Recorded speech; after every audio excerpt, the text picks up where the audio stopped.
സായി മരവാഴ എന്നല്ല, സായി മറ്റേ വെള്ളപ്പൊക്കത്തിന് വെള്ളം കയറി അവിഞ്ഞു പോകുന്ന വാഴയില്ലേ, അങ്ങനത്തെ ഒരു വാഴയാണ് സായി. അപ്പോ ഒരു മിനിറ്റത്തേക്ക് എന്റെ ഫ്രണ്ടിലിരിക്കുന്നത് സായി എന്ന് പറയുന്ന മിസ്റ്റർ സീക്രട്ട് ഏജന്റ് ആണ്. അപ്പൊ അദ്ദേഹത്തിനോടാണ് എനിക്കൊരു കാര്യം ചോദിക്കാനുള്ളത്. ഇന്ന് താങ്കൾ ഒരു സ്റ്റേറ്റ്മെന്റ് പറയുന്നത് ഞാൻ കേട്ടു. അതായത് ബിഗ് ബോസില് ആ ഒരു പണപ്പെട്ടി താങ്കൾ എടുത്തപ്പോഴത്തേക്ക് താങ്കൾ പറയുന്നുണ്ടായിരുന്നു ബാക്കിയുള്ളവരോട്, അതായത് അഭിഷേകിനോടും നമ്മുടെ സിജോയോടും ഒക്കെ, എന്റെ ഇഷ്ടമാണല്ലോ, എനിക്കിത് മതി, ഞാനത് എടുക്കുകയാണ്. താങ്കളുടെ ഇഷ്ടമാണ്, അവിടുന്ന് എന്ത് ചെയ്യണം, താങ്കൾ എന്ന് പറയുന്ന വ്യക്തിക്ക് താങ്കളുടേതായ ഇഷ്ടങ്ങളുണ്ട്, താങ്കൾക്ക് അത് ചെയ്യാം, അതിനകത്ത് ആർക്കും ഉത്തരം കൊടുക്കേണ്ട കാര്യം താങ്കൾക്കില്ല. പക്ഷെ എൻ്റെ ഒരു ചോദ്യം എന്താണെന്ന് വെച്ചാൽ, മറ്റുള്ളവരുടെ അവസരം പാഴാക്കി കളയുന്ന സായി എന്ന് പറയുന്ന ഒരു വ്യക്തി വെറും എന്താ വിളിക്കണ്ടേ? അങ്ങനെ ഒരു വ്യക്തി എന്താ വിളിക്കേണ്ടത്? നീ തന്നെ പറഞ്ഞു. എനിക്ക് അങ്ങനെ ഒരു കാര്യമാണ് നിന്നോട് ചോദിക്കാനുള്ളത്. എന്തിന് അതിനകത്ത് മര്യാദയ്ക്ക് നീ അവിടെ പോയില്ലായിരുന്നെങ്കിൽ നിനക്ക് പകരം വേറെ ആരെങ്കിലും ഒരാൾ അവിടെ വന്ന് അയാൾ ചിലപ്പോൾ നല്ല വൃത്തിക്ക് കളിച്ച് ലാസ്റ്റ് വരെ നിന്നായിരുന്നെങ്കിലോ? അവരുടെ അങ്ങനെ ഒരാളുടെ അവസരമല്ല നീ കാരണം ഇല്ലാതാക്കിയത്. നിന്റെ എന്തൊക്കെയോ നിന്റെ സെൽഫ് ക്ലെൻസിങ് അതിന് വേണ്ടിയിട്ടാണ് അതിനകത്തോട്ട് പോയത് പറയുന്നുണ്ടല്ലോ. ഇത്രയും 50 ലക്ഷം രൂപ സമ്മാനം കൊടുക്കുന്ന ഒരു ഗെയിമിൽ പോയിട്ട് സെൽഫ് ക്ലെൻസിങ് അല്ലേ ഷായി? നിനക്ക് ശുദ്ധീകരണം നടത്തണമെങ്കിൽ നീ വല്ല ഹിമാലയത്തിലും പോകണമായിരുന്നു. ഞാൻ കഴിഞ്ഞ ദിവസം ഒരു വീഡിയോയിലും പറഞ്ഞതാ, നിനക്ക് നിന്റെ കാറും വീടും അല്ലാതെ നിനക്ക് വേറൊരു സ്ഥലം അറിയത്തില്ലേ ശുദ്ധീകരണം നടത്താനായിട്ട്? നിനക്കൊരു ചേഞ്ച് വേണം എന്നിട്ടെങ്കിൽ നിനക്ക് അങ്ങനെ പോകാമായിരുന്നല്ലോ. നീ എന്തിനാണ് മറ്റുള്ളവരുടെ അവസരം ഇങ്ങനെ വെറും വൃത്തികെട്ട രീതിയിൽ പാഴാക്കി കളഞ്ഞത്? അതെനിക്ക് ചോദിക്കാന്നാണ് എൻ്റെ ഒരു വിശ്വാസം. അതുകൊണ്ട് ഞാൻ ചോദിക്കുന്നു, ഇനി കുറച്ച് നേരത്തേക്ക് നീ ഒന്ന് മാറിയിരിക്കുക. എനിക്ക് എൻ്റെ സബ്സ്ക്രൈബേഴ്സിനോടും അതുപോലെ തന്നെ എൻ്റെ വീഡിയോ കാണുന്നവരോടും എനിക്ക് കുറച്ച് കാര്യങ്ങൾ പറയാനുണ്ട്. നിന്നെ ഞാൻ വിളിക്കാം. എനിക്ക് നിന്നോട് ഇനിയും കുറച്ച് കാര്യങ്ങൾ പറയാനുണ്ട്. എൻ്റെ വീഡിയോ കാണുന്നവരോടും അത് കൂടാതെ നീയും കേൾക്കണം എന്നാണ് ഞാൻ എൻ്റെ മനസ്സുകൊണ്ട് ആഗ്രഹിക്കുന്നത്. അപ്പൊ അതിലേക്കൊക്കെ വരുന്നതിന് മുന്നേ ബിഗ് ബോസ് സീസൺ 6 എപ്പിസോഡ് 87. അപ്പോൾ 87ന്റെ ഒരു ചെറിയ റിവ്യൂയിലേക്ക് നമുക്ക് പോവാം. സായിയുടെ കുറച്ച് കാര്യങ്ങൾ എനിക്ക് പറയാനുണ്ട്.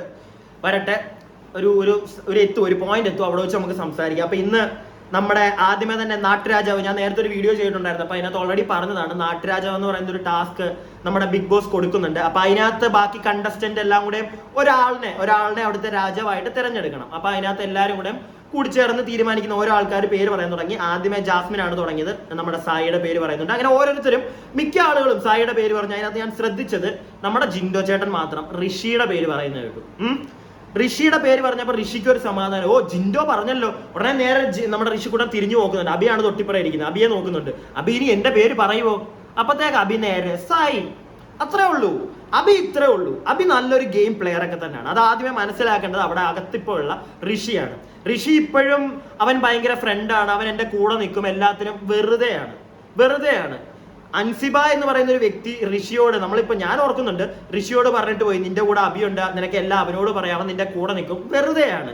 അബി എന്ന് പറയുന്ന ഒരു ഗെയിമർ മാത്രമാണ്. അവനവിടെ പ്രത്യേകിച്ച് മറ്റേ ഫ്രണ്ട്ഷിപ്പ് അങ്ങനത്തെ ഒരു സാധനവും ഇല്ല.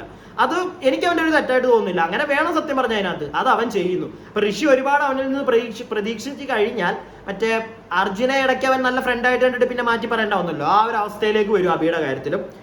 അപ്പൊ എന്തായാലും നമ്മുടെ എല്ലാവരും കൂടുതൽ ആളുകളും പറഞ്ഞത് നമ്മുടെ സായിയുടെ പേരായതുകൊണ്ട് തന്നെ സായി രാജാവ് ആവുന്നുണ്ട്. രാജാവ് വന്നിട്ട് 1-2 കാര്യങ്ങൾ, അതുപോലെ തന്നെ ഈ രാജാവിന് കഴുത്തിൽ തൂക്കിയിടുന്ന മറ്റൊരു ഒരു താക്കോലുണ്ട്, പിന്നെ ഒരു ചെങ്കോലുണ്ട്, ഒരു കിരീടമുണ്ട്. അപ്പൊ അത് ഏതെങ്കിലുമൊക്കെ പോയി കഴിഞ്ഞാൽ ഈ രാജാവിന്റെ ഓരോ അധികാരങ്ങളൊക്കെ പോവുകയൊക്കെ ചെയ്യും.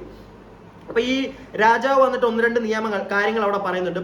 പുള്ളിക്ക് വേണ്ട കുറച്ച് കാര്യങ്ങൾ, പുള്ളി പുറപ്പെടുവിക്കുന്ന കുറച്ച് നിയമങ്ങൾ. അതായത് ഇനി ആ വീട്ടിൽ ആ ഒരു രാജസദസ്സിൽ അല്ലെങ്കിൽ ആ ബിഗ് ബോസ് ഹൗസിൽ ഇനി ഒരാളും മിണ്ടരുത്. അതുപോലെ തന്നെ ഇരിക്കാൻ പാടില്ല. എല്ലാവരും ഒരു റൂമിൽ തന്നെ ഇരിക്കണം. എനിക്ക് കൊട്ടാരം നർത്തകർ വേണം, നർത്തകിമാർ വേണം, ഒരു നർത്തകൻ വേണം, പിന്നെ ഭടന്മാർ വേണം. ഇങ്ങനെ കുറച്ച് കാര്യങ്ങൾ അണ്ണം പറയുന്നുണ്ട്. അപ്പോൾ അതുപോലെ തന്നെ ജിൻഡോയുടെ ഒരു കാര്യം പറയുന്നുണ്ട്, ജിൻഡോയ്ക്ക് മാത്രം ഇരിക്കാൻ കിടക്കാം. അത് സായി ചെയ്തു തന്ന വലിയൊരു ഉപകാരം കേട്ടോ, നല്ലൊരു കാര്യം. എന്തായാലും അങ്ങനെ അവന് ചെയ്യാൻ പറ്റിയല്ലോ. മനുഷ്യത്വം ഉണ്ടാവും. മറ്റേ സെൽഫ് ക്ലെൻസിങ് ഒക്കെ പറയുന്നത് സത്യം കേട്ടോ. ചേഞ്ച് എന്തൊക്കെയാ വന്നിട്ടുണ്ട് അണ്ണന്. അപ്പൊ ചേഞ്ച് വന്നപ്പോഴത്തേക്ക് അണ്ണൻ കുറച്ച് പൊട്ടനായി പോയെന്നേ ഉള്ളൂ എന്തായാലും. അപ്പൊ എന്തായാലും അണ്ണൻ ഈ ഒരു കാര്യം പറയുന്നുണ്ട്. അതിനുശേഷം നമ്മുടെ ജിൻഡോയോട് പറയുന്നത് കേട്ട് കഴിഞ്ഞപ്പോഴത്തേക്ക് ജിൻഡോയ്ക്ക് ഒരു സമാധാനം വന്നു. അത് പുള്ളിക്ക് വയ്യ. അപ്പൊ ഒരു നല്ല കാര്യം പുള്ളി അവിടെ ചെയ്തു. അതിനുശേഷം നമ്മുടെ ജാസ്മിനെ റൂമിൽ നിന്ന്, എല്ലാവരും റൂമിലാണ്, അപ്പൊ റൂമിൽ നിന്ന് ജാസ്മിനെ വെളിയിലേക്ക് പുറത്തേക്ക് വിളിക്കുന്നു. എന്നിട്ട് ജാസ്മിനോട് പറയുന്നു, നീ ഒരു പാട്ട് പാട്, നീ ഒരു ഗസൽ പാട്. അപ്പൊ മിണ്ടാൻ പാടില്ല, മിണ്ടാതെ കൈകൾ കൊണ്ട് ആംഗ്യം കാണിച്ചൊരു പാട്ട് പാടാൻ പറയുന്നു. ജാസ്മിൻ പാടും. ഈ പാടിക്കഴിഞ്ഞിട്ട് ഈ രാജാവ് തന്നെ ഇവളെ തിരിച്ച് റൂമിലാക്കി കഴിയുമ്പോൾ ഇവളുടെ തനി കൊണം അവിടെ ഇവള് കാണിക്കുന്നുണ്ട്.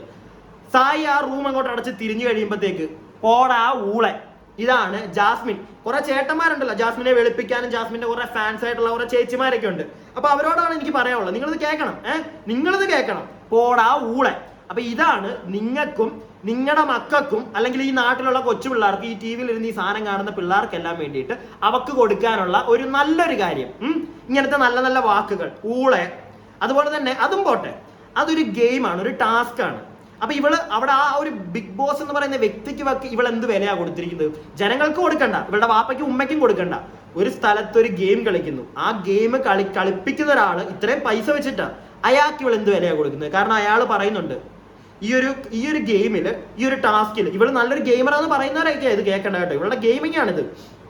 അവിടെ ഈ രാജാവാണ് പറയുന്ന കാര്യങ്ങൾ ചെയ്യേണ്ടത്. അവിടെ ഉള്ളവര് ഈ രാജാവ് മിണ്ടരെന്ന് പറഞ്ഞു. രാജാവ് തിരിഞ്ഞു കഴിഞ്ഞ ഉടനെ അവള് പറയുന്ന ഇതാ, പോടാ ഊളെ.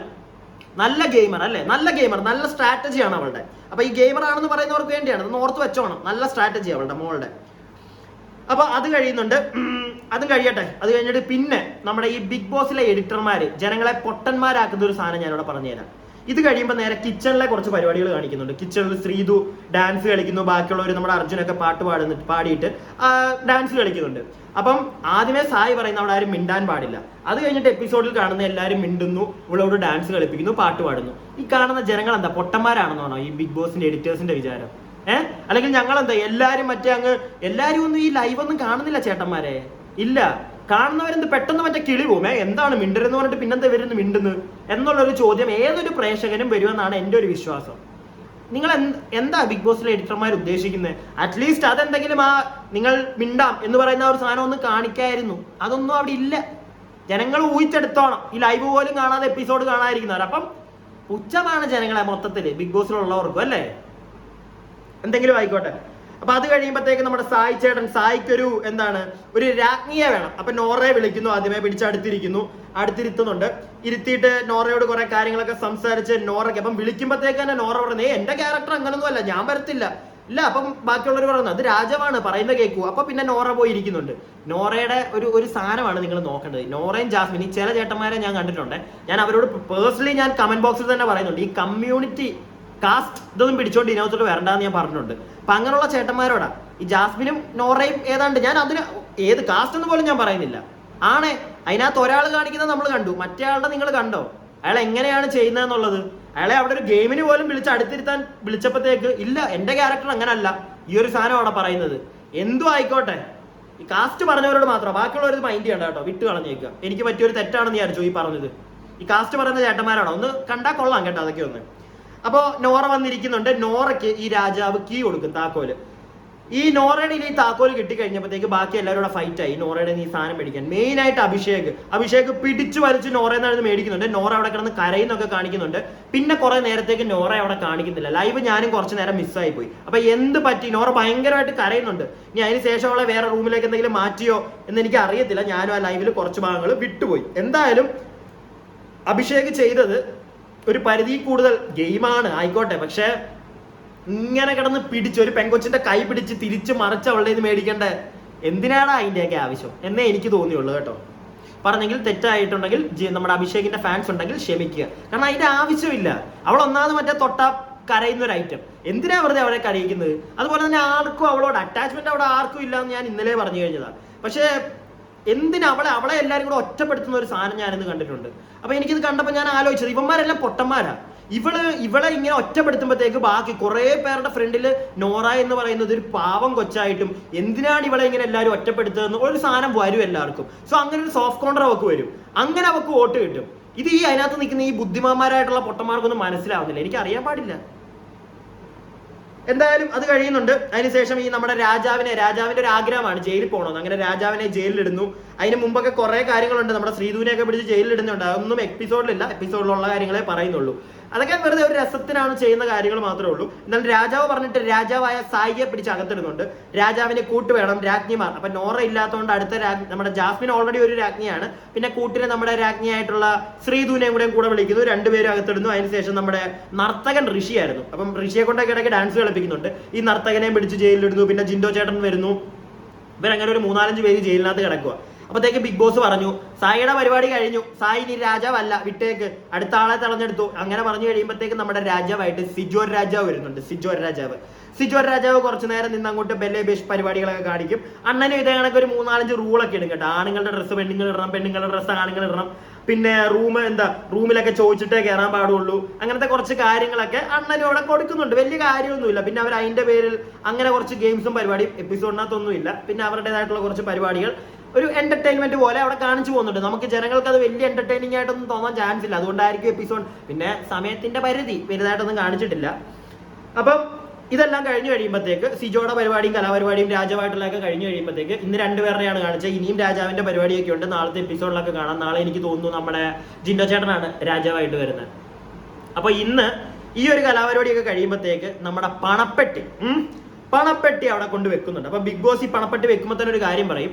അതായത് പണപ്പെട്ടിയിൽ തൊടുന്ന ആള് ഇവിടുന്ന് വെളിയിൽ പോകും, എവിക്റ്റ് ആവും എന്നൊരു സാധനം പറയുന്നുണ്ട്. അപ്പൊ എല്ലാവർക്കും അറിയാം. എല്ലാവരും പണപ്പെട്ടി വെച്ചതിന് ശേഷം നമ്മുടെ ഋഷി, സായി, സിജോ ഇവരുടെ ഒരു ടോക്ക് ഞാൻ അവിടെ ശ്രദ്ധിച്ചു. അതിനകത്ത് സായി തന്നെ നേരത്തോട്ടെ സായി പറയുന്നുണ്ട് പണപ്പെട്ടി എടുക്കണം, നന്ദനെ കൊണ്ട് എടുപ്പിക്കാനാണ് ഇരുന്നത്. പെങ്ങളൂട്ടി ഇല്ലാത്തതുകൊണ്ട് ഇപ്പൊ സായി എടുക്കണം എന്നുള്ളൊരു മൂഡിലാണ് സായി ഇരിക്കുന്നത്. അപ്പൊ തന്നെ നമ്മുടെ ഋഷി അവിടെ നിന്ന് പറയുന്നുണ്ട് സായി ചാടി കയറിയോ നീ എടുക്കല്ലേ, അത് മെല്ലെ എമൗണ്ട് ഒക്കെ കൂട്ടുമായിരിക്കും, അപ്പൊ എടുക്കാം എന്ന് ആ പയ്യൻ വരെ പറയുന്നുണ്ട്. ആലോചിക്കണം. അപ്പൊ സായിയുടെ മറ്റേ വേറെ മെന്റാലിറ്റി അവന്റെ മെന്റാലിറ്റി എന്താണെന്ന് ഞാൻ പറയില്ല.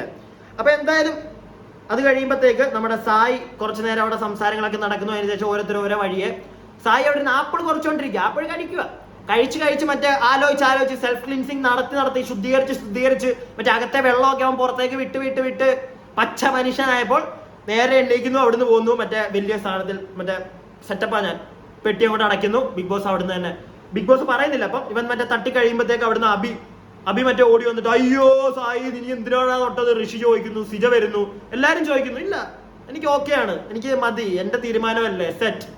ഞാൻ ആദ്യമേ പറഞ്ഞല്ലോ നിന്റെ തീരുമാനം. പക്ഷെ എന്തിന് 2 ദിവസം അല്ലെങ്കിൽ 3 ദിവസം വരെ നീളാവുന്ന ഒരു പരിപാടിയായിരുന്നു ഇത്. എന്റർടൈനിങ് ആക്കായിരുന്നു കുറച്ചും കൂടെ. ഈ 5 ലക്ഷം എന്നുള്ളത് കൂടി വരുമായിരുന്നു എമൗണ്ട്. ഇതൊക്കെ അവിടെ നടന്നേനെ. 2 ദിവസം ഈ സാധനം കാണായിരുന്നു. നീ എന്ന് പറയുന്ന നശിപ്പൻ, ആദ്യം തൊട്ടേ പല ഗെയിമുകളും വൃത്തികേടാക്കുന്നവൻ നീ തന്നെ ഏറ്റവും നല്ലൊരു സാധനം ഇല്ലാതാക്കി. നീ എന്ത് മണ്ടത്തരത്തിലാണ് നീ ചെയ്തതാണ് ഞാൻ ഇപ്പോഴും ആലോചിക്കുന്നത്. കാശിന് വേണ്ടി നീ ചിലപ്പോൾ കാശെടുത്ത് മറ്റേ 5 ലക്ഷം രൂപയ്ക്ക് നീ ചിലപ്പോൾ മറ്റേ നമ്മുടെ നന്ദനയ്ക്ക് കൊണ്ട് കൊടുത്ത് വീട് വെപ്പിച്ച് കോടികളുടെ വീട് വെപ്പിച്ച് കൊടുക്കാനായിരിക്കും 5 ലക്ഷം വെച്ചല്ലേ. അല്ലെങ്കിൽ നീ പുറത്തിറങ്ങുമ്പോൾ 5 കിട്ടിയുള്ളൂ, ബാക്കി ഞാൻ എന്റെ കയ്യിൽ നിന്ന് ഇടാം, എന്നിട്ട് നന്ദനയ്ക്ക് വലിയ വീട് വെച്ച് കൊടുക്കുമായിരിക്കും. നീ സ്വന്തം ബൂസ്റ്റിംഗ് ആണല്ലോ. അപ്പം ആ ഒരു ബൂസ്റ്റ് കാണിക്കാൻ വേണ്ടിയിട്ടും ഇതിനകത്ത് നീ വേറൊരു സാധനം പറയുന്നുണ്ട്. അതായത് അതിന് മുമ്പായിട്ട് അല്ല, അത് ഞാൻ ഇപ്പൊ തന്നെ പറഞ്ഞേക്കാം ആ ഒരു പോയിന്റ്. അതായത് അഭി പറയുന്നതാണ് ഈ ഒരു, ഞാൻ വേറൊരു പോയിന്റ് പറയാൻ വെച്ചിട്ടുണ്ട്, അതിന് ശേഷമാണ് ഈ ഒരു സാധനം പറയുന്നത്. പക്ഷെ എന്തായാലും ഇപ്പൊ പറഞ്ഞേക്കാം. അതായത് അഭി പറയുന്നുണ്ട് ഞാനും സായും തമാശയ്ക്ക് പറയായിരുന്നു പെട്ടി വന്ന് 5 മിനിറ്റിനുള്ളിൽ എടുത്തിട്ട് അങ്ങ് പോണം, അപ്പത്തേക്ക് ചരിത്രം സൃഷ്ടിക്കാന്ന്. അതായത് പെട്ടി വന്നു 5 മിനിറ്റിനുള്ള എടുത്തിട്ട് വേണമെങ്കിൽ ഒരു ചരിത്രമാണല്ലോ. ഇതിനായിട്ടും ബിഗ് ബോസ് ചരിത്രത്തിൽ ആരും അങ്ങനെ ചെയ്തിട്ടില്ലല്ലോ. അപ്പൊ അതങ്ങോട്ട് ചെയ്യുമ്പോഴത്തേക്ക് സായിയുടെ പേരെല്ലാരും പറയുമല്ലോ. ഇനി വരുന്ന സീസണിലും പുറത്ത് ജനങ്ങളെല്ലാം മറ്റേ ആർപ്പോ സായി 5 മിനിറ്റിനുള്ളിൽ എടുത്തോണ്ട് വന്നേ, അവൻ പുലിയാണേ എന്ന് പറയുമല്ലോ. ഈ ഒരു സാധനമല്ല ഉദ്ദേശിച്ചത്. നല്ല ചരിത്രം കേട്ടോ. അവൻ ചരിത്രം ഉണ്ടാക്കാൻ വേണ്ടി നല്ലൊരു അവസരം വേറെ ആർക്കെങ്കിലും കിട്ടിയാൽ നല്ല രീതിയിൽ ഉപയോഗിക്കേണ്ട ഒരു അവസരം നശിപ്പിച്ചു കളഞ്ഞവൻ വന്നപ്പോ തൊട്ട് ഇപ്പോഴും ഇന്നും 2 രീതിയിൽ. ഇവൻ നമുക്ക് വേറൊരാൾക്ക് കിടേണ്ട അവസരം കളഞ്ഞു. ഇന്ന് ഇവൻ കാണിച്ചൊരു പരിപാടി ഗെയിം, 2 ദിവസം നിൽക്കേണ്ട ഗെയിം അവൻ വെറുതെ 5 ലക്ഷം രൂപ. അവനിപ്പോ പറയാൻ റീസൺസ് കാണും. ഫിസിക്കലി വയ്യായിരുന്നു, അതുകൊണ്ടാണ്. ഫിസിക്കലി സായി നിനക്ക് വയ്യെങ്കിൽ നീ വന്നിട്ട് പല കഥകൾ ഇനിയും പറയും. അത് വിശ്വസിക്കാൻ കുറെ പേരും കാണും, എനിക്കറിയാം. നീ വന്നിറങ്ങി നിന്റെ ഒരു വീഡിയോ ഇടുമ്പോൾ കാണാൻ ചിലപ്പോൾ ഈ തെറി പറയുന്നതിനകത്ത് ഒരു 3/4 ചിലപ്പോൾ അതിന്റെ ഇരട്ടി ആൾക്കാർ വരും കാണാൻ. എനിക്കറിയാം. വരുന്നവരെല്ലാം വിശ്വസിക്കുകയും ചെയ്യും നീ പറയുന്നതിനകത്ത്. മാനിപ്പുലേറ്റ് ചെയ്യാൻ നിന്നെ കഴിഞ്ഞുള്ള ആള്, അത് എനിക്കറിയാം മോനെ, അറിയാം. ഞാൻ മനസ്സിലാക്കിയതാ. ഞാൻ നിന്നെ പോലെ ഒരു തരം തന്നെയാ മോനെ. പക്ഷെ ഈ ഒരു പരിപാടി ഞാൻ കാണിക്കത്തില്ല കേട്ടോ. ഈ ഒരു പരിപാടി കാണിക്കത്തില്ല ഒരിക്കലും. അതിപ്പോ സെൽഫ് ക്ലൻസിങ് എനിക്കും വേണം. ഞാൻ വല്ല കാശിയിലോ ഹിമാലയത്തിലോ പോകും മോനെ, എന്റെ ഫോണും തേങ്ങയൊക്കെ മാറ്റി വെച്ചിട്ട് എന്നിട്ട് വന്ന് കളിക്കും. അങ്ങനെ വേണം ഒരുത്തൻ അതിനകത്ത് കളിക്കാൻ കയറാൻ. കാരണം അതൊരു വലിയൊരു പ്ലാറ്റ്ഫോം. അവിടെ വന്ന് കളിച്ച് നേടാനുള്ളതിന് സെൽഫ് ക്ലൻസിങ് ആന്ന് പറഞ്ഞ നിന്നെ എനിക്ക് അന്ന് തൊട്ട് നിന്നെയൊക്കെ കണ്ടിട്ടാ എന്റെ സായി സത്യം പറഞ്ഞ സങ്കടം കൊണ്ടാ. നിന്നെയൊക്കെ കണ്ടിട്ടാ. നല്ലൊരു പരിപാടിയാണല്ലോ, ഓരോ കാര്യങ്ങൾ നമ്മൾ എതിർക്കണം, തെറ്റ് കണ്ടു കഴിഞ്ഞാൽ എതിർക്കണം എന്നൊക്കെ തോന്നിയത് നീ ഓരോന്ന് കാണിക്കുന്ന കണ്ടപ്പോഴാണ്. നീ ഇപ്പൊ കാണിക്കുന്നത് പൊട്ടന് മണ്ടന് മറ്റേ ബാക്കിയുള്ളവരുടെ അവസരം കളയുന്നവരും ഇതൊക്കെ ആയി പോയി നീ. എനിക്ക് അങ്ങനെ കേട്ടോ പേഴ്സണലി തോന്നുന്നത്. നിന്നെ മരവാഴ എന്ന് വിളിക്കുന്നവരോടൊക്കെ എനിക്ക് സത്യം പറഞ്ഞാൽ എനിക്ക് ആദ്യം ദേഷ്യം വരുമായിരുന്നു, എന്തിനാണ് ഇവനെ അങ്ങനെ വിളിക്കുന്നത്. പക്ഷെ ഞാൻ പറഞ്ഞില്ലേ, എനിക്ക് എന്റെ മനസ്സിൽ കുറച്ചു മുന്നേ ഞാൻ പറഞ്ഞൊരു കാര്യമുണ്ട്, മരവാഴയൊന്നുമല്ല നീ. ഈ കുട്ടനാട് സൈഡിൽ മറ്റേ വെള്ളപ്പൊക്കം വന്നു കഴിയുമ്പോൾ ഉണ്ടല്ലോ, വെള്ളം കയറിയിട്ട് ഈ വാഴയൊക്കെ ചീഞ്ഞു പോവും, അവിഞ്ഞു പോവും. ആ ഒരു ഐറ്റമാണ് മോനെ നീ ഇല്ലാതായി. നിന്റെ കിളി എന്തോ പോയിട്ടുണ്ടെന്ന് എനിക്ക് തോന്നുന്നത്. എന്തായാലും സായി പണപ്പെട്ടി എടുത്ത് പുറത്തേക്ക് പോകാൻ പറ്റുക. അപ്പോഴത്തേക്ക് അവിടെ ഞാൻ പോവുകയാണ്, എല്ലാവർക്കും ഷൈക്കാൻ്റെ കൊടുക്കുന്നുണ്ട്. നമ്മുടെ നോറയ്ക്കൊക്കെ വന്ന് കിടക്കുന്ന നോറയ്ക്ക് മറ്റേ കരഞ്ഞു പോയി വയ്യാതായി, എന്തൊക്കെയോ പറ്റിയെന്നൊക്കെയാ പറയുന്നത്. എന്തായാലും നോറയ്ക്കൊക്കെ വന്ന് കൈ കൊടുത്ത് പിന്നെ ഫ്രണ്ട് റോയിൽ മറ്റേ സീറ്റിൽ വന്നിരിക്കുമ്പോൾ ബിഗ് ബോസ് പറയുന്നു സായിക്ക് വെളിയിലേക്ക് പോകാം. അപ്പം വെളിയിലേക്ക് പോകുമ്പോഴത്തേക്ക് ഓരോരുത്തരുടെ കൈയൊക്കെ പിടിച്ച് ഓരോന്നൊക്കെ പറയുന്നു, കളിക്കൂ എല്ലാവരും കളിച്ചോളും മോനെ. നീ പോര്, നീ ഇനി അവിടെ നിൽക്കണ്ട, പോന്നോ നീ അതും നല്ല ആളാ കളിക്കാൻ പറയുന്നത്, ബാക്കിയുള്ളവരോട് ഉപദേശിക്കുന്നത്. ഉപദേശത്തിനേ നിന്നെ കൊള്ളത്തുള്ളൂ. പുറത്ത് വന്ന AC കാറിൽ ACയും കൂട്ടിയിട്ട് ഉപദേശിക്കുക നാട്ടുകാരെ, അതേ നിനക്ക് പറ്റത്തുള്ളൂ. ഇനിയിപ്പോ എനിക്ക് നല്ല സംശയമുണ്ട്, ഞാൻ ഇന്നലെ പറഞ്ഞ കണക്ക് കാറിലൊക്കെ ഇരിക്കോണ്ടാവട്ടെ, ഇനി മറ്റേ തെങ്ങിന്റെ മേളിലായിരിക്കും. കിളി പോയില്ലേ, ശുദ്ധീകരണമായില്ലേ, മനുഷ്യനായില്ലേ ഞാൻ. ഇത്ര നാളും വേറെന്തോ ഐറ്റമായിരുന്നാ പറയുന്നത്. എന്തൊക്കെയാണോ എന്തായാലും. എന്നിട്ട് ഇതേ പറയാൻ കാരണം എന്താ അറിയോ, ജിൻഡോ എടുക്കാൻ വന്നിട്ടൊരു സാധനം പറയുന്നുണ്ട്. ജിൻഡോ ചേട്ടാ ഉഡായിപ്പ് ഇനിയും കളിക്കരുത്, നേരെ കളിക്കണമെന്ന് കേട്ടോ. നല്ല ഉപദേശം, ഉഡായിപ്പ് ഒന്നും കളിക്കരുത്, നിങ്ങൾ നേരെ കളിക്കൂ, സെറ്റാണെന്ന്. ജിൻഡോ ഉഡായിപ്പ് കളിച്ചോട്ടെ, നമുക്കാർക്കും പ്രത്യേകിച്ച് കുഴപ്പമില്ല. അയാൾ ഉഡായിപ്പ് കളിച്ചാലും അയാൾ കളിക്കുന്ന കണ്ടന്റ്, അയാൾ എത്ര ഉഡായിപ്പ് കളിച്ചാലും ഉണ്ടല്ലോ മോനെ, ഒരു ദിവസം അല്ലെങ്കിൽ ഒരു 3 ദിവസം കൂടുമ്പോൾ അയാൾ ഒരു പോയിന്റ് ജനങ്ങൾക്ക് ഇവിടെ ഇട്ട് കൊടുക്കുന്നുണ്ട്. നിന്റെ കിട്ടാഞ്ഞത് അതാ, ഒരൊറ്റ പോയിന്റ് ഇട്ട് കൊടുക്കും. അത് എല്ലാവർക്കും ഗുണകരമാവുന്ന ഒരു സാധനം. അങ്ങനെ എന്തെങ്കിലും ഒരു സാധനം പുള്ളി ഇട്ട് കൊടുക്കും, പുള്ളി ആൾക്കാർക്ക് ഇഷ്ടപ്പെടാൻ തോന്നും. അത് നിന്റെ ഭാഗത്തൊന്നും ഉണ്ടായിട്ടില്ല. നീ ആദ്യമേ നിന്നെ തന്നെ ഒന്ന് ഉപദേശിക്ക്. ഇന്ന് ആ കണ്ണാടിയുടെ ഫ്രണ്ടിൽ ഒന്ന് സംസാരിക്കേണ്ട നീയായിരുന്നു. നീ ഒന്ന് ഉപദേശിക്കണം നിന്നെ തന്നെ. എന്താ നീ കാണിക്കുന്നത്? നീ പുറത്തു വാ. നീ നാളെ കോഴിക്കോട് എത്തുന്ന ഞാനും അറിഞ്ഞത്. വാ, രാവിലെ വാ. വന്നിട്ട് മോനൊന്ന് വീട്ടിൽ പോയി കുറച്ചേരം ഇരിക്കും, കുറച്ച് തണുത്ത വെള്ളമൊക്കെ എടുത്ത് തലയിൽ കൂടെ ഒഴുക്കി. എന്നിട്ട് എവിടെ വെച്ചിട്ടാ കിളി പോയെന്ന് ആലോചിക്ക്. കാറിയിരുന്ന് വന്നിട്ട് ഒന്നുടനെ പറയുമായിരിക്കും മറ്റേ സാധനം. കാറിനകത്തിരുന്ന് പറയുന്ന കണക്കല്ല, അതിന്റെ അകത്ത് വേറെ സാധനമാ. ഇതല്ലേ നീ പറയാൻ പോകത്തുള്ളൂ. നീ പറയാൻ പോകുന്ന ഒരു പകുതി മുക്കാൽക്കാർ ഒരു 2 ദിവസത്തെ വീഡിയോ ഒക്കെ ഞാൻ പറഞ്ഞിട്ടുണ്ട്. ഈ കാണുന്ന ആൾക്കാരെ അതൊന്ന് നോക്കിയാൽ മതി, മനസ്സിലാവും. എപ്പോഴെങ്കിലും എന്നിട്ട് നോക്കിയാൽ മതി ഇവൻ പറയുന്നത് ഞാൻ പറഞ്ഞു വെച്ചേക്കുന്നത് ഏതാണ്ടൊക്കെ ഒരേപോലെ ആണോ എന്ന്. അപ്പൊ ഇത് കഴിയുമ്പോഴാണ് മറ്റേ അഭി പറഞ്ഞ സാധനം. അഭി ഇരുന്ന് കഥ പറയുന്നുണ്ട്, ചരിത്രം സൃഷ്ടിക്കുമെന്ന്.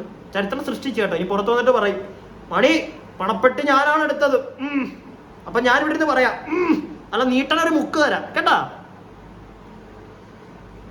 അത് കഴിയുമ്പോഴത്തേക്ക് പിന്നെ കാണിക്കുന്ന നമ്മുടെ ഋഷി കണ്ണാടി. എന്റെ മൂഡ് മൊത്തം ഇന്നത്തെ പോയതുണ്ടല്ലോ ഇവന്റെ ഈ ഒരു കേസ് ആലോചിച്ചിട്ട്. ഞാനൊന്നും ഞാൻ പറയത്തില്ല, നല്ല ആരെങ്കിലും പോയനേടോ കളിക്കാൻ. അവിടുന്ന് ആ ഒരു ഗിഫ്റ്റ്, ആ ഒരു പ്രൈസ് മണി അടിച്ചോണ്ട് പോരാൻ കഴിവുള്ളവർ പോയേനെ. ഇവ ഇടക്കനൊക്കെ പോയിട്ട് ഉമ്മ പ്രതീക്ഷിച്ച് കയറി ചെന്നപ്പോ ഞാൻ പ്രതീക്ഷിച്ചിരുന്നു സായി കൊണ്ടുവരും. അവൻ എന്റെ ഷോർട്സ് എടുത്ത് നോക്കിയാൽ ഞാൻ ഇപ്പോഴും ആദ്യം ചെയ്തിട്ടുണ്ട്. അണ്ണൻ പോയിട്ടുണ്ട്, അണ്ണൻ കപ്പും കൊണ്ടേ മലപ്പുറത്തേക്ക് വരത്തുള്ളൂ. ഇങ്ങനെ ഞാൻ ഒരു വീഡിയോ ചെയ്തു, ഒരു ഷോർട്സ് ചെയ്തത്. ഞാനാ ഇപ്പൊ ഇവിടെ ഇങ്ങനെയൊക്കെ പറയുന്നത് ഞാൻ ആലോചിക്കുമ്പോ ഉണ്ടല്ലോ, അയ്യോ എന്റെ സായി. ഇപ്പൊ ഋഷി വന്ന് കണ്ണാടിയുടെ ഫ്രണ്ടിൽ നിന്ന് കഥയൊക്കെ പറയുന്നുണ്ട്. വലിയ കുഴപ്പമൊന്നുമില്ല, പാവം ചെറുക്കന. അവന്റെ കഥ പറയട്ടെ, അവനെ പറ്റി എനിക്ക് പ്രത്യേകിച്ചൊന്നും പറയാനില്ല. ഓൾറെഡി പറഞ്ഞു കഴിഞ്ഞതാ. ഒരു ഗെയിമും ഇല്ല, ഒന്നുമില്ല. അവൻ നിന്നോട്ടെ അവിടെ, പാവപ്പെട്ടവൻ. അത് കഴിഞ്ഞിട്ട് ജാസ്മിൻ ചേച്ചി വരുന്നുണ്ട്. അയ്യോ ഒരുപാട് മാറിപ്പോയി നീ ജാസ്മിനെ. നീ പഴയ ചിഹ്നമല്ല, നീ വേറെ ആരോ ആയിപ്പോയി. എന്താ നീ ആദ്യമൊക്കെ ഇതൊക്കെയാ ചോദിക്കുന്നത്. പുറത്ത് ഞങ്ങളൊന്നും കാണത്തില്ലെന്നാ ചേച്ചിയുടെ വിചാരം. അല്ലെങ്കിൽ ചേച്ചി അങ്ങനെ ഒരിക്കലും വിചാരിക്കത്തില്ല. ചേച്ചി വിചാരിക്കുന്നത് എല്ലാം പുറത്ത് കാണുന്നുണ്ട്. സോറി, ഞാൻ പറഞ്ഞപ്പോൾ തെറ്റിയതാ. എല്ലാം പുറത്ത് കാണുന്നുണ്ട്. ഞാൻ എന്നെ തന്നെ ഇവിടെ നിന്ന് ചെറുതായിട്ടൊന്ന് വെളുപ്പിച്ചാൽ മതി. കൂടുതൽ വെളുപ്പിച്ചാൽ അവർക്ക് മനസ്സിലാവും ഞാൻ മറ്റേ ഗെയിം കളിക്കുന്നതാന്ന്. ഇത്രേ ഉള്ളൂ, അത്രേ ഉള്ളൂ. അവള് മറ്റേ ചെറിയ രീതിയിലൊന്നും വെളുപ്പിക്കാൻ നോക്കി. കൂടുതൽ അവൾക്ക് വെളുപ്പിക്കാനും പറ്റത്തില്ല. പുറത്തിറങ്ങുമ്പോൾ അവൾക്ക് നല്ല വ്യക്തമായിട്ട് ഇതൊക്കെ അവൾ എങ്ങനെ അറിഞ്ഞെന്നാണ് ഞാൻ ആലോചിക്കുന്നത്. അവൾ അതിനകത്ത് നിന്നിട്ട് അതിനകത്ത് നിന്ന് കുറെ കാര്യങ്ങൾ പറയുന്നുണ്ട്. കരഞ്ഞ് പുറത്തോട്ട് കുറെ നേരം കഴിയുമ്പോൾ ഇല്ല ബിഗ് ബോസ് എനിക്കൊന്നും പറയാനില്ല എന്ന് പറഞ്ഞ് വെളിയിൽ ഇറങ്ങിയിട്ട് കരഞ്ഞോണ്ട് ആ ബീം ബാഗിൽ ഇരുന്നിട്ട് ഒറ്റയ്ക്കിരുന്നുള്ളൊരു കാര്യം പറഞ്ഞു. നിങ്ങൾ ആരെങ്കിലും ശ്രദ്ധിച്ചോന്ന് എനിക്കറിയത്തില്ല. നീ എന്ത് കരഞ്ഞോണ്ടാ? നീ എന്ത് തെറ്റ് ചെയ്തു ജാസ്മിൻ? നീ ഒരു തെറ്റും ചെയ്തില്ല. ജാസ്മിൻ തെറ്റ് ചെയ്തിട്ടില്ലെങ്കിൽ പിന്നെ എന്തിനാണ് ഇത് പറഞ്ഞോണ്ടിരിക്കുന്നത്? എന്തിനാ ഇത് പറഞ്ഞോണ്ടിരിക്കുന്നത്? നീ ഒരു തെറ്റും ചെയ്തിട്ടില്ല എന്ന്. മറ്റേ കുത്തുന്നുണ്ട് അകത്ത്. പുറത്തിറങ്ങുമ്പോൾ പണി കിട്ടുമെന്ന് അറിയാം. പിന്നെ സെൽഫ് അങ്ങ് ബോൾഡ് ആവുക, പുറത്തിറങ്ങിയാൽ എന്തും ഫേസ് ചെയ്യാൻ. നല്ലതാ മോളെ. നീ ആ ഒരു ബോൾഡ്നെസ്സും കൊണ്ട് വേണം ഇറങ്ങാൻ. കാരണം പുറത്തിറങ്ങി കഴിഞ്ഞാൽ നീ ചെറുതൊന്നും ആയിരിക്കത്തില്ല ഫേസ് ചെയ്യാൻ പോകുന്നത്. അപ്പൊ നല്ല ബോൾഡായിട്ട് ഇറങ്ങി വാ, എന്നിട്ടെല്ലാം ഫേസ് ചെയ്യും. സോഷ്യൽ മീഡിയയിലെ കാര്യങ്ങൾ നിനക്ക് ഫേസ് ചെയ്യാൻ പറ്റും ജാസ്മിൻ, നെവർ മൈൻഡ് ഇറ്റ് എന്നേ എനിക്കും പറയാനുള്ളൂ. പക്ഷേ നിന്റെ സ്വഭാവം കാരണം നിന്റെ ലൈഫിലുണ്ടായ പ്രശ്നങ്ങൾ അത് നീ ഫേസ് ചെയ്തേ പറ്റുള്ളൂ. അത് ഫേസ് ചെയ്യാൻ നിനക്ക് ഉള്ള എല്ലാ കഴിവും തരട്ടെ എന്നാ ഞാൻ പറയുന്നത്. എല്ലാ കഴിവും തരട്ടെ. കാരണം നിന്റെ കഴിവ് നമ്മൾ കുറെ കണ്ടതാ. നീ ഇതിന്റെ ഇരട്ടി കഴിവ് നിനക്ക് ഉണ്ടാവട്ടെ. നീ പുറത്തിറങ്ങി നീ അതൊക്കെ ഫേസ് ചെയ്യാൻ, മാനിപ്പുലേറ്റ് ചെയ്യാൻ പറ്റട്ടെ നിന്നോട് ഒന്ന് സംസാരിക്കാൻ നിൽക്കുന്നവരോടൊക്കെ കേട്ടോ. വളരെ നല്ല കാര്യമായിരിക്കട്ടെ. ഇന്നപ്പോൾ ഏറെക്കുറെ ഇതൊക്കെയാണ് നടന്നത്. കുറച്ചൊക്കെ ഞാനിന്ന് നേരത്തെ ഒരു നേരത്തെ ഒരു വീഡിയോ ചെയ്തപ്പോൾ അതിനകത്ത് പറഞ്ഞിട്ടുണ്ടായിരുന്നു. ഇതൊക്കെയാണ് മൊത്തത്തിൽ ഇന്ന് നടന്നത്. നാളെ ജിൻഡോ രാജാവാണ് ഭരിക്കാൻ പോകുന്നതാണെന്നാണ് കണ്ടത്. അപ്പോൾ നമുക്ക് നാളെ ബാക്കി കാണാം. അപ്പോൾ വീഡിയോ എല്ലാവർക്കും ഇഷ്ടപ്പെടുന്നുണ്ടെങ്കിൽ ഒന്ന് ലൈക്ക് ചെയ്യുക. ഞാൻ പറഞ്ഞതിനകത്ത് എന്തെങ്കിലും നിങ്ങൾക്ക് ഇഷ്ടപ്പെടാത്ത തെറ്റുകളൊക്കെ ഉണ്ടെങ്കിൽ മാന്യമായിട്ട് കമൻറ്റ് ചെയ്യുക. മാന്യമായിട്ടുള്ള കമൻറ്റ്, മാന്യമായിട്ടുള്ള റിപ്ലൈ ഞാനും തരും. അതുപോലെ തന്നെ സബ്സ്ക്രൈബ് ചെയ്യാതെ കാണുന്നവരൊക്കെ ഉണ്ടെങ്കിൽ ഒന്ന് സബ്സ്ക്രൈബ് ചെയ്യുക. വലിയ നഷ്ടമൊന്നുമില്ല. ഞാനും കൂടെ ഒന്ന് രക്ഷപ്പെടട്ടെ, ഒന്ന് പച്ച പിടിക്കട്ടെ ചെറുതായിട്ടെങ്കിലും. ഓക്കെ. അതേപോലെ തന്നെ വേറൊരു കാര്യം ഞാൻ പറയാം. ഈ ബിഗ് ബോസ് മാത്രമല്ല ഞാൻ ചെയ്യാറുള്ളത്. ഞാൻ ഇതിനകത്ത് ബാക്കിയുള്ള ഇത് ബിഗ് ബോസ്, കുഞ്ഞ് ഹൗസ്, അതിനകത്തെ കാര്യങ്ങൾ ഇതേപോലെ ഈ കേരളത്തിലുള്ള പല കാര്യങ്ങളും പല തെണ്ടിത്തരത്തിലും ഞാൻ എൻ്റെ ഒരു പോയിന്റ് പറയും. ഞാൻ നോക്കി ഒബ്സർവ് ചെയ്ത് ഞാൻ പറയും. അതും കൂടെ കേൾക്കാൻ താല്പര്യമുള്ളവർ സബ്സ്ക്രൈബ് ചെയ്താൽ മതി. ഇല്ലെങ്കിൽ പിന്നെ നാളെ എനിക്ക് തന്നെ സങ്കടമോ, അയ്യോ ഇത്രയും പേര് വന്ന് കയറിയതാണല്ലോ സബ്സ്ക്രൈബ് ചെയ്ത് ഇറങ്ങിപ്പോയല്ലോ ബിഗ് ബോസ് കഴിഞ്ഞപ്പം, എന്തിനാണ് വെറുതെ ആ ഒരു ഫീൽ വരുന്നത്? ചെയ്യാതിരിക്കുക. പിന്നെ അതുപോലെ തന്നെ ഞാൻ പറയാം, പലർക്കും ഇപ്പൊ എന്നോടാണെങ്കിൽ ഒരാൾ പറയുകയാണെങ്കിൽ നിങ്ങളോട് ഞാൻ ഇങ്ങനെ തന്നെ പറയാം. നിങ്ങൾക്ക് ഇഷ്ടപ്പെടുന്ന കാര്യങ്ങളെ പറ്റി ഞാൻ റിയാക്ട് ചെയ്യും. അപ്പൊ നിങ്ങൾക്ക് എന്നോട് ദേഷ്യം തോന്നിട്ട് കാര്യമില്ല. കാരണം എന്റെ പെർസ്പെക്റ്റീവും നിങ്ങളുടെ പെർസ്പെക്റ്റീവും വേറെയാണ്. അത് മനസ്സിലാക്കാൻ കഴിവുള്ള ആളുകൾ സബ്സ്ക്രൈബ് ചെയ്യുക.